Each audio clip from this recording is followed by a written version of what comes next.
buenas tardes a todas y a todos.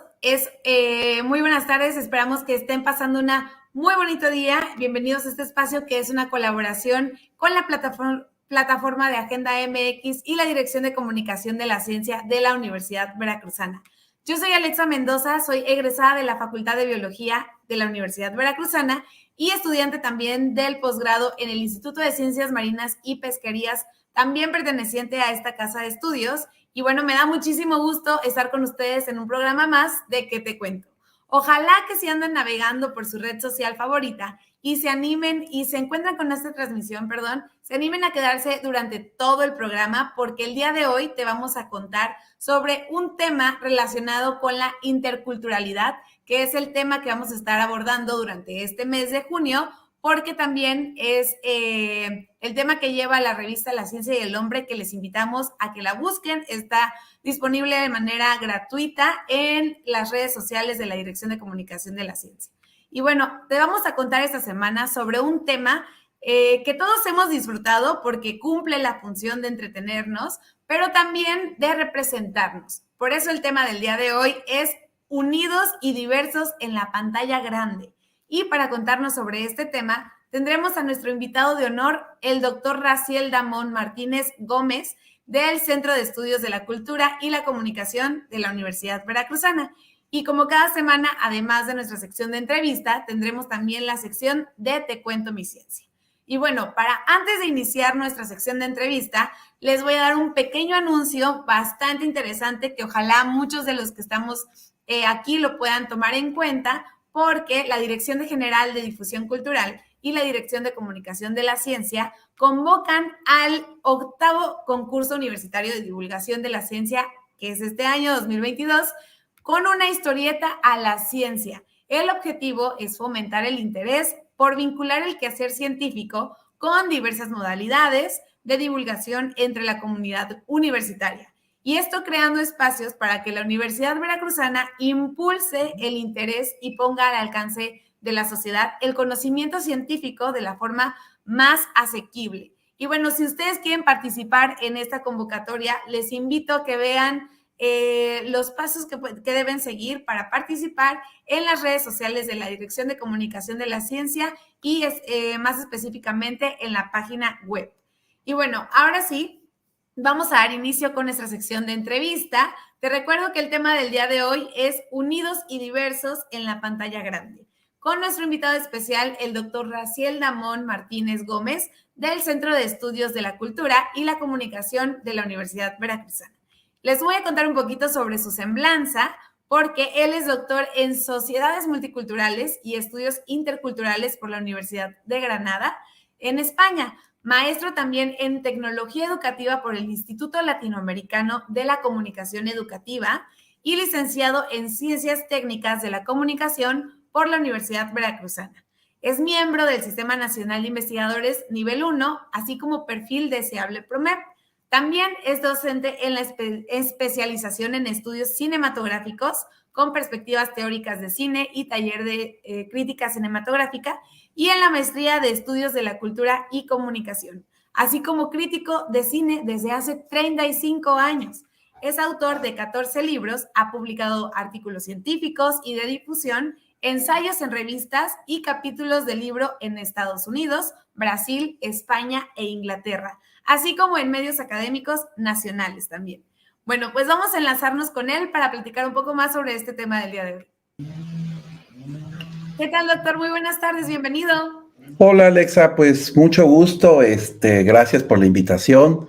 Creo que es un espacio muy importante para hablar de este tema que no es poca cosa, y Exacto. qué interesante que le estén dedicando todo este tiempo para hacer visible algo que aparentemente es parte consustancial de las sociedades, pero no tanto. Siempre cuando hablamos de interculturalidad nos quedan como ciertas dudas, y sobre todo cuando hablamos de interculturalidad y lo relacionamos con un medio de comunicación tan importante como es el cine. Muchas gracias, Alexa, de nueva cuenta. Muchísimas gracias a usted, doctor, y bueno, me da mucho gusto tenerlo con nosotros el día de hoy.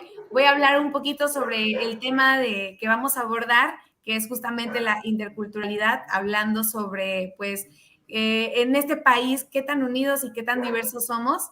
y cómo esto se refleja en el cine, ¿no? Porque si bien las películas y las series cumplen con una función de entretenimiento, a través de estos formatos audiovisuales también se plasman muchos aspectos de la cultura e identidad de un país, específicamente hablando, por ejemplo, de México. Sin embargo, existen grupos sociales que suelen ser menos representados en el mundo del cine. Y bueno, por eso quisiera empezar por preguntarle, ¿qué es la interculturalidad? Por ejemplo, ¿qué diferencias tendría con la multiculturalidad? ¿Y a qué grupos se toma en cuenta cuando hablamos de interculturalidad? Muy buena pregunta, porque siempre hay que empezar por estas nociones que creo yo se ponen como en boga a Ujú, partir de la globalización, digamos en la claro, época de los 90. Recuerda que hay una transformación acelerada de los esquemas de comunicación o de los esquemas de información que tiene que ver con un impulso a su vez de lo que serían las nuevas tecnologías. Yo siempre esto se lo platico a mis alumnos porque creo que es sumamente importante que tengan como la película, ahora sí, completa de por qué estamos hablando de multi y de inter en un mundo contemporáneo, como si antes no lo hubiera. Pero lo que ocurre, Alexa, es que gracias a este nuevo esquema de comunicación, permite que estas nuevas tecnologías favorezcan a grupos que anteriormente estaban ocultos o invisibilizados, ujú, como que levanten la mano y digan, aquí estoy. Y claro, bueno, el multiculturalismo tiene que ver con el reconocimiento, sobre todo esto tiene que ver en políticas públicas de América del Norte, en Estados Unidos, en sí, Canadá y en algunos países europeos, donde es el reconocimiento de diferentes culturas que permanecen en un territorio. Eh, yo creo que más vale tarde que nunca, todas las naciones, Alexa, todos los países están integrados por diferentes culturas, pero resulta por supuesto. que en los 90 nos damos cuenta y decimos, ok, los países, las culturas, las naciones son multiculturales, perfecto, porque eso incluye también el reconocimiento a grupos locales étnicos y no solamente a los grupos locales étnicos que tienen como, digamos, que su patente de corso y ellos dicen, bueno, somos de aquí, nacimos aquí, pero también hay diásporas, hay migrantes, hay mucha gente que empieza a alzar esa mano para decir, aquí estoy. Pero bueno, multi es el reconocimiento de esta diversidad cultural que existe en el mundo contemporáneo. Y entonces, lo intercultural sería la acción que tienen esos grupos y que pretende que esa educación, por ejemplo, intercultural, integre a esa distinción, a esos otros,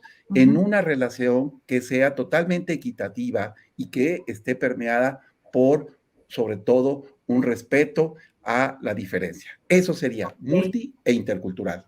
perfecto, es como la integración de las diferencias, ¿no? Sí, eso sería. Y bueno, el mundo está lleno de tensiones y lo interesante es que el cine precisamente representa esa diversidad y todo Ujú. la problemática, las acciones también positivas que las hay, porque hay muchísimas, y cómo los diferentes grupos como que van presionando y van levantando su mano. Sí, totalmente. Yo creo que los últimos años, por ejemplo, y más con la venida de la pandemia, las redes sociales dispararon muchísimo esta presencia de muchos grupos que no habían sido visibilizados, ¿no?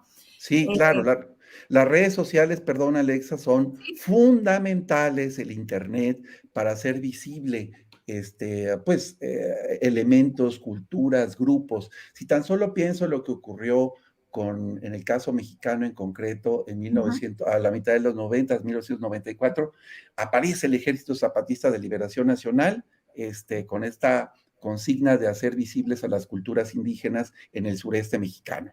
Y resulta que, para sorpresa de la sociedad, apenas se dieron cuenta que existían grupos indígenas en este país cuando siempre lo habían estado, pero fue gracias a ese levantamiento y sobre todo gracias a ese poder de comunicación que tuvieron, a esas estrategias que tuvieron, sobre todo a través de Internet, y lograron hacerse visibles. Esos son parte de los movimientos que a nivel global hablé del caso mexicano, pero en todas partes del mundo empiezan a ver como esta efervescencia y empiezan a notarse. Además, Alex, hay que decir que esto no se refiere solamente a la visibilización de grupos étnicos, que es muy importante, que yo creo que es la más importante. Pero también estamos hablando, por ejemplo, de los movimientos feministas, estamos hablando de la diversidad sexual en general, y ya había mencionado por ahí un aspecto que creo que es muy importante para el mundo contemporáneo y que tiene que ver con estas tensiones que se provocan con la migración constante. La migración en países como Europa es muy tensa. Las diásporas o los grupos que se arraigan en países extranjeros resulta siempre una problemática. No es tan sencillo y creo yo, el mundo siempre se ha distinguido por el tránsito, por la migración, pero creo que en esta época está todavía mucho más intensa. Claro que sí. Y me gusta mucho el ejemplo que ponía del Ejército Zapatista, por ejemplo, como esta, pues no sé, alzamiento por parte Sí, de sus integrantes, pero también cómo se ha ido representando y ganando popularidad o cómo lo fue haciendo justamente a través de las pantallas, ¿no? No nada más en redes sociales, porque creo que no, en ese entonces no había tanto un boom, no, pero sí empezó a haber más documentales, más películas que sí muchísimo. tomaban esto como referencia, ¿no? Entonces, Tienes toda la razón. Sí. quisiera preguntarle cómo se han representado en general estos grupos, hablando en específico de los grupos étnicos, por ejemplo, históricamente dentro del cine, y si eso a lo mejor va más hacia los estereotipos o sí contempla la realidad. Bueno, esa es la mejor pregunta, porque en realidad las representaciones de los grupos minoritarios, Ujú. sobre todo en el cine, empezaron y siguen en algunos aspectos siendo estereotipos. Hay fórmulas para representar clases sociales, que eso es muy indignante, muy denigrante, y sobre Sí, ¿no? todo en un país como México, que aparentemente no somos racistas, pero resulta que somos extremadamente y suavemente y hemos naturalizado el clasismo.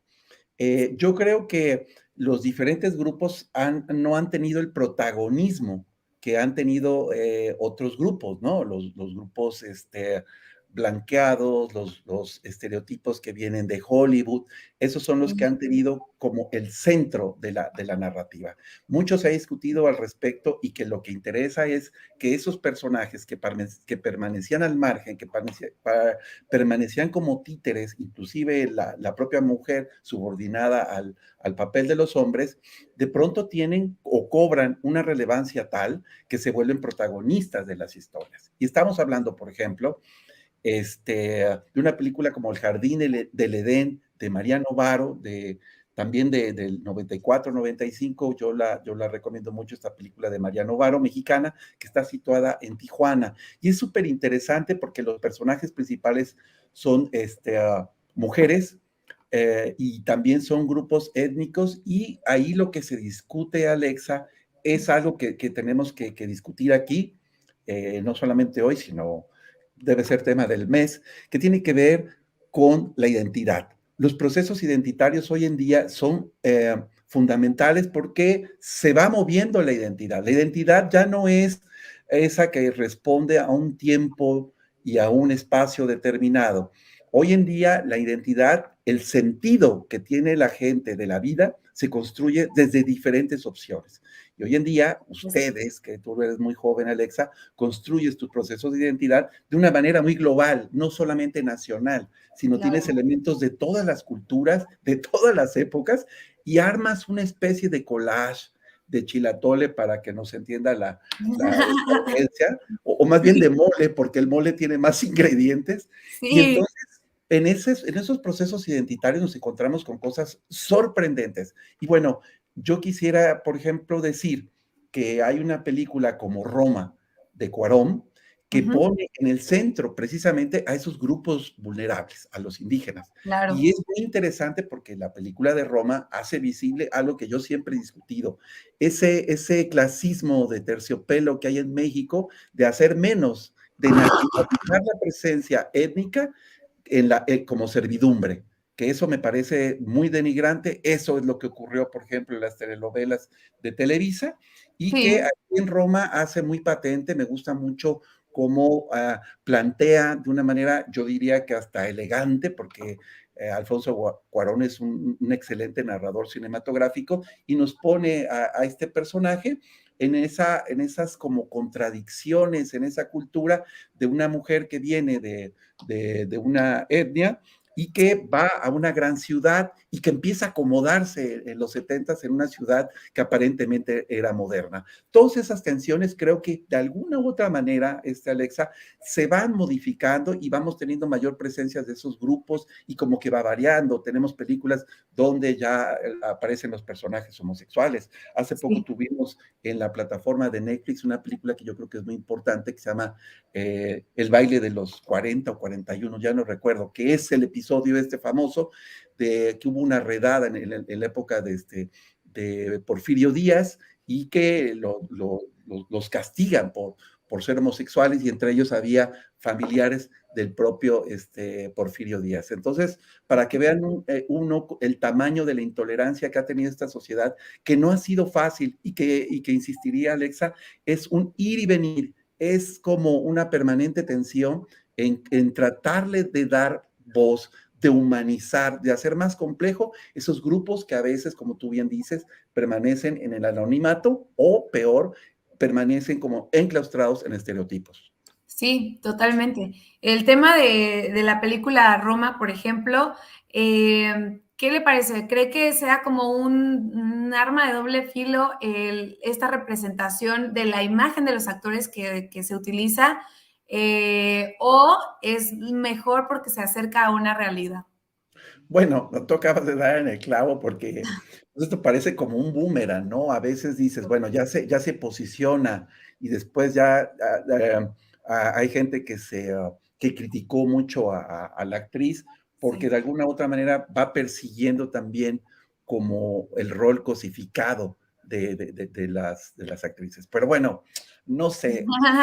Yo, Alexa, te diría que para mí, yo que soy muy muy positivo en este tema, yo creo que sí vale la pena, yo creo que sí se avanza Claro. y que es como el chachachá que decía Lenin para adelante y para atrás.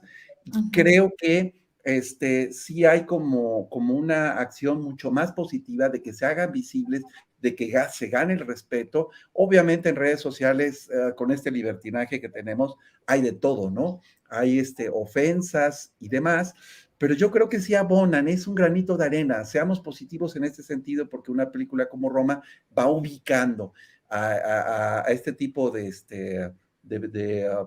de grupos Sí. en el centro narrativo. Y eso es lo interesante, que se cuenten, que se empiecen, Alexa, ya sea en el cine o en la televisión o en la literatura o en el propio periodismo, un Ujú. poco a quitarle esa etiqueta a algunos grupos que Sí. muchas veces, pues eso, se les denigra, en otras se les criminaliza.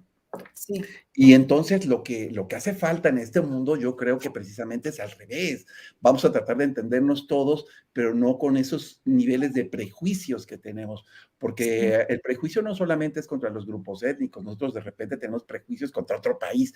No, es que los españoles son así, yo discuto. A ver, ¿conoces a todos los españoles? Pues Sí, no, claro. claro que no.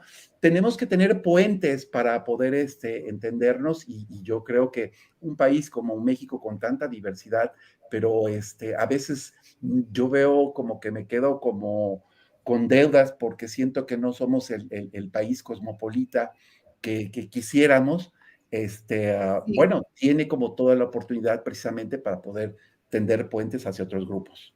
Claro que sí. Y me parece también algo bastante interesante de destacar, por ejemplo, la diferencia que hay entre estos formatos de película, de serie, eh, con el formato de redes sociales, por ejemplo, ¿no? Que al como pasar este mensaje de estereotipos, porque creo que las películas pues sí son algo que pasan de generación en generación, que se vuelven algo clásico incluso, y en redes sociales, aunque hay mucho contenido, este contenido es demasiado inmediato, ¿no? Todo el tiempo estamos viendo y cambiando, incluso de narrativas Sí. sociales, ¿no? Entonces, sí me parece que las películas y series, el mundo del cine, sí juega un espacio o tiene una importancia mucho mayor en esa interpretación de la sociedad y de Oye, los juicios que emitimos, ¿no? me encanta lo que dices, Alexa, y ojalá tu boca sea oro. Yo no estoy tan seguro, no estoy tan seguro porque, bueno, yo soy cinéfilo Sí. y tú lo acabas de declarar. Este, pero todavía no sabemos exactamente cómo se constituye el imaginario colectivo contemporáneo. Ok. Ojalá pesen más las películas, estas, por la fuerza que tienen las imágenes en torno a lo que serían las redes sociales. Ojalá. Ojalá. Yo también creo que las redes sociales, y no me meto contra ellas, sino contra los usuarios, es un Sí, poco como una memoria de teflón, es más bien como reacciones viscerales, y la gente olvida muy pronto, somos así, ¿eh? Somos por supuesto. una perfecta masa hipócrita que decimos una cosa un día, después cambiamos, de repente estamos discutiendo, estamos pero preocupadísimos por Ucrania, y de repente vienen las vacaciones de Semana Santa y nadie se acuerda de ello, Por supuesto. cambiamos de tema de conversación, el hilo de la conversación es Sí. trepidante, a mí a veces me da hasta miedo, pero bueno, es que es así, o sea, la agenda colectiva cambia de una manera muy vertiginosa. Pero bueno, lo que tú mencionas es muy importante destacarlo, que tu apuesta o hipótesis es de que las películas podrían quedar más en la memoria. Eso yo lo firmo, porque lo que dicen es que precisamente este imaginario o memoria colectiva se Ujú. van sumando una serie de imágenes que el colectivo respeta o que quedan como firmes durante mucho tiempo y se van sumando. Y tiene que ver con aspectos psicológicos, sociales, políticos, como le quieras llamar. Es una nube, es una gran nube de imágenes que permanecen en el colectivo y que, como bien decías, son muy fuertes las que emergen de lo que sería el cine, porque el cine llega a ser como una especie como de testimonio, de registro de oro frente a esta volatilidad que tienen las redes sociales. Yo creo y Claro. sí diría que el cine permanece como una parte de la columna vertebral de los imaginarios colectivos. Pero esos imaginarios colectivos habrá que hacer un repaso de manera contemporánea y nos podemos dar de topes, ¿eh? Sí, por supuesto. Y aparte también es algo muy generacional, ¿no? Pero yo, Además, ajá, yo creo que también ahí está como esa importancia y el riesgo al mismo tiempo, ¿no? Yo pienso, por ejemplo, en la idea súper estereotipada del mexicano, o sea, el cine nacional, perdón, internacional, del mm, mexicano como un mariachi, como con sombrero, o como que sí, somos flojos, o borrachos, o todos estos juicios que se hacen, que nosotros mismos a veces nos ponemos esta etiqueta de manera nacional y se representa de manera, o sea, se viaja por todo el mundo, ¿no? Entonces, sí, qué importante y también ahí va el riesgo de esta representación muy cercana a la realidad. Ahora, lo sí. que yo quisiera también preguntarle es, pues hay todo tipo de géneros, ¿no? Ujú. Entonces, hay géneros que pues obviamente será nada cercano a la realidad, pero, y que lo ocupan como comedia, etcétera. Entonces, ¿dónde se encuentra un balance entre sí acercarse a tocar como toda la gama ¿cómo decirlo? De perspectivas o de Ajá. narrativas o de imágenes, y no solo quedarse como en un solo juicio, en una sola imagen de representar? Me encanta esta pregunta porque me permite que nos quedemos aquí otros 15 minutos. No es cierto, te lo voy a intentar responder porque me Claro, emociona claro. mucho lo que tú me dices. Eh, a mí siempre me ha llamado la atención cómo la sociedad, los grupos, ah, cuelan goles a través de los géneros. Yo siempre he dicho, no hay género menor, Alexa. Ninguno es más que otro. Que en México se estén haciendo muchas películas sobre o documentales sobre grupos indígenas me parece extraordinario, Me Claro, encanta que haya esta seriedad y que inclusive mujeres indígenas, hombres indígenas, nuestros alumnos de la Universidad Veracruzana Intercultural, por ejemplo, que empiezan a sí, registrar, a narrar a través de los audiovisuales. Es padrísimo que de propia voz estén diciendo cosas. por Eso es supuesto. un aspecto súper padrísimo.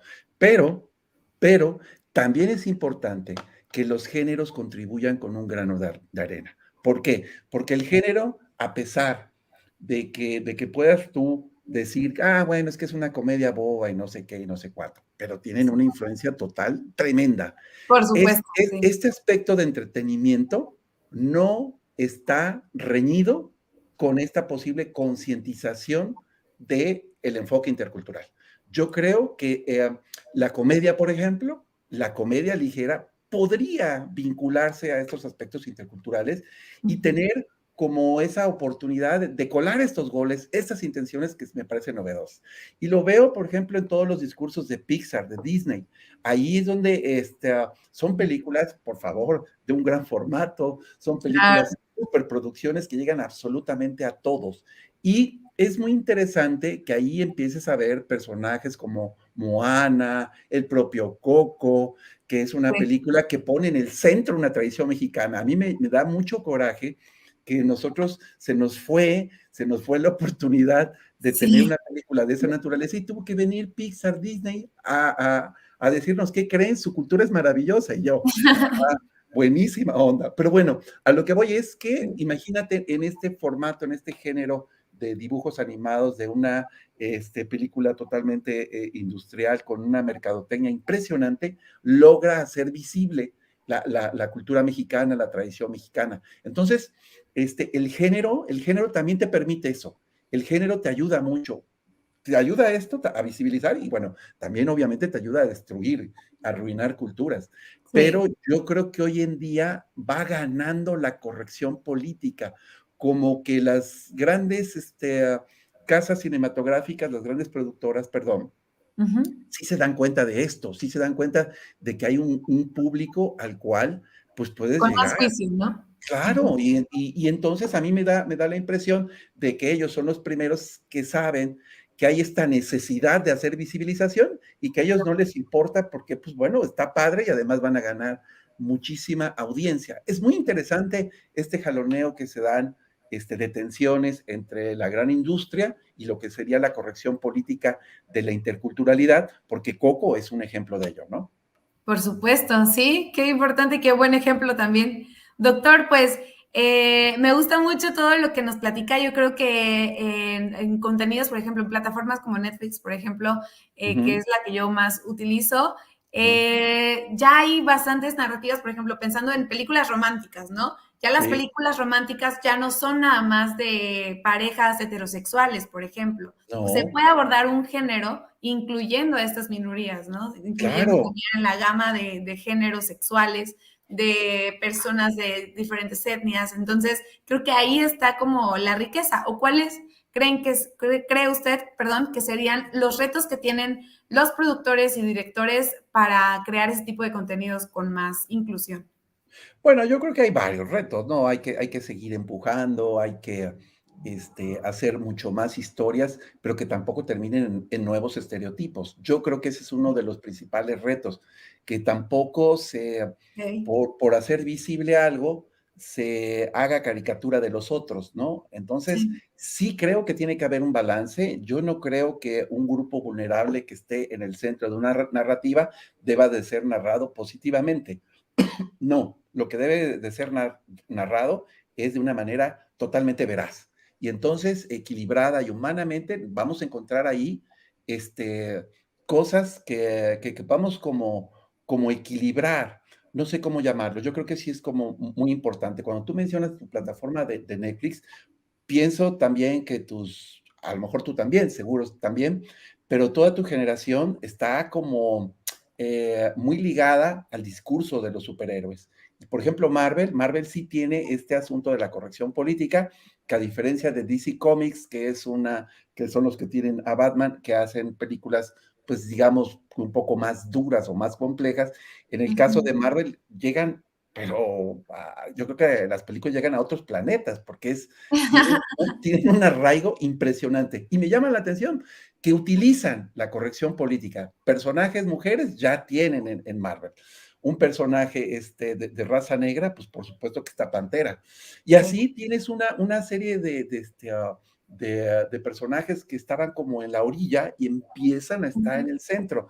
A mí la presencia de la mujer en estos discursos que por antonomasia eran de hombres, me parece que ya es un acicate, me parece que ya es importante, ¿no? Avance, sí. Pero sí creo que el principal reto que tienen las películas por venir es hacer retratos equilibrados, que Perfecto. no Sí. sigamos con los estereotipos, ese darwinismo que había en algunos discursos, sobre todo de Occidente, para con el tercer mundo, pero el siguiente paso es que tengamos historias totalmente equilibradas, que busquemos lo humano, pues.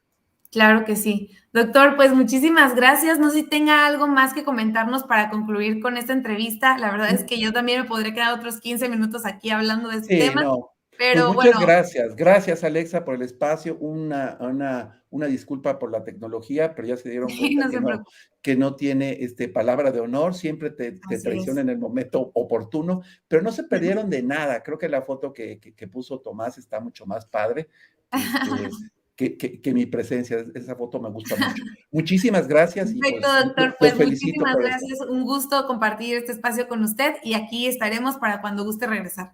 Gracias. Hasta luego, que tenga bonita tarde.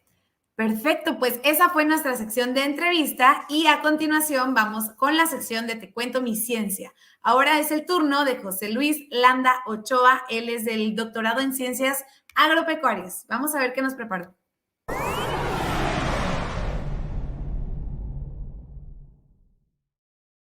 Mi nombre es José Luis Landa Ochoa y actualmente me encuentro realizando una investigación en el posgrado de Ciencias Agropecuarias de la Universidad Veracruzana.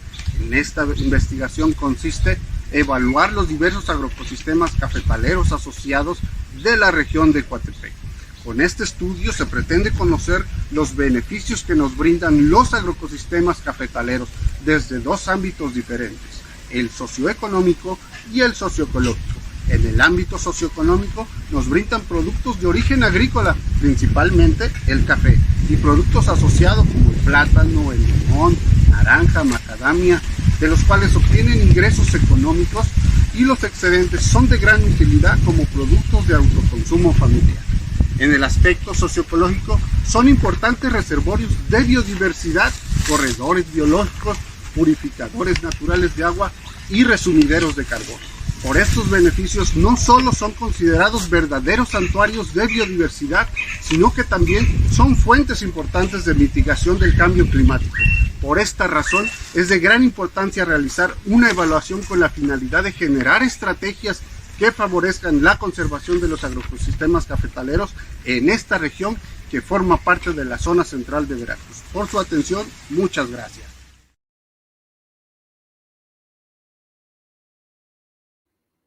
Muchísimas gracias a José Luis Landa Ochoa del doctorado en Ciencias Agropecuarias. Una felicitación por este proyecto que está desarrollando desde la Universidad Veracruzana. Y bueno, ahora sí ha llegado el momento de despedirnos. Esperamos que el programa del día de hoy haya sido de su agrado. Muchas gracias también por visualizarnos y les recordamos que pueden compartir el programa en sus redes sociales para que, bueno, esta información llegue a muchas más personas. También, si eres estudiante de la Universidad Veracruzana, te recordamos que puedes participar en nuestra sección de Te cuento mi ciencia, como la que acabamos de ver, contándonos sobre tu trabajo de investigación en tan solo 1 minuto. Las cápsulas se estarán compartiendo en las redes sociales de la Dirección de Comunicación de la Ciencia, las cuales te invitamos a seguir, que están aquí debajo de mí. Y el autor o la autora de la cápsula mayormente compartida será acreedor de un obsequio no monetario por parte de la Dirección de Comunicación de la Ciencia y tendrá la oportunidad de ser un invitado especial en este programa para platicarnos un poquito más sobre su tema de investigación. Entonces, pues esto ha sido todo por hoy. Les damos muchísimas gracias por visualizarnos. Yo soy Alexa Mendoza. Me dio mucho gusto compartir una tarde más de viernes a las 4 de la tarde y nos vemos el próximo viernes a las 4 en un programa más de ¿Qué te cuento? Hasta luego.